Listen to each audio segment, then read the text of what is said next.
व्यसनाधीन पतीचा व्यसनामुळे मृत्यू झाल्यानंतर पत्नीने व्यक्त केलेले हे मनोगत. तू गेलास अचानक नाही, पण हळूहळू धुरांच्या वलयात हरवत, दारूंच्या थेंबात विरघळत आणि तंबाखूच्या कडवट चवीत स्वतःलाच जाळत. मी रोज पाहत होते तुला, आरशात नव्हे, तुझ्या डोळ्यात मरत जाणारी चमक पाहत होते.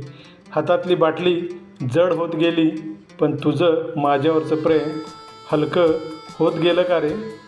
घरात तुझं हसू होतं कधी काळी, मुलांच्या केसातून फिरणारे तुझे हात, स्वयंपाकघरातून तुला हाक मारणारी माझी ओढ, सगळं होतं. पण हळूहळू गुटख्याच्या पुडीने तुझे खिसे भरले. माझं आणि लेकराबाळांचं आयुष्य रिकामं झालं. मी कितीदा म्हणाले, अहो आता तरी थांबा ना. मुलं किती वेळा म्हणाली, बाबा आता तरी थांबा ना. मुलं विचारतात, बाबांनी असं का केलं? तुमचे आईवडील रडतात आणि म्हणतात, आमच्या मुलांनी असं का केलं? कारण तुमच्या जाण्याने सगळं बदललं.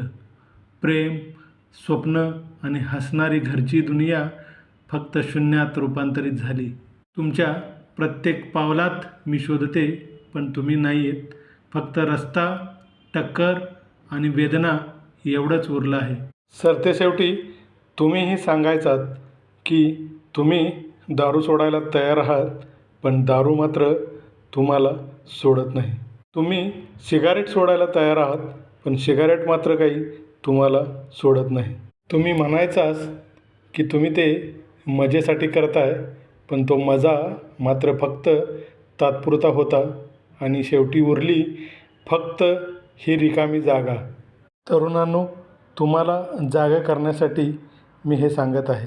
तोही तुमच्यासारखाच तरुण होता, मित्र होते, स्वप्न होते, पण एका चुकीच्या सवयीने आमचा पूर्ण संसारच हिरावून नेला. त्यामुळे तुम्ही स्वतःला ज्यावेळी धोक्यात टाकता, त्यावेळी फक्त तुमचं आयुष्य तुटत नाही, कोणाचा तरी संसार, कोणाचं तरी स्वप्न उद्ध्वस्त होतं. हात जोडून विनंती आहे, तुम्ही तुमच्या लेकराबाळांसाठी जागा, आईसाठी जागा, वडिलांसाठी जागा आणि तुमच्या पत्नीच्या स्वप्नासाठी जागा.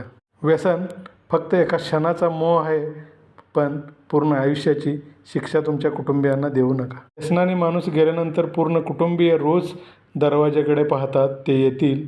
पण मित्रांनो, तसं कधी होत नाही, कारण व्यसन पूर्ण कुटुंब आणि पूर्ण संसार उद्ध्वस्त करतो.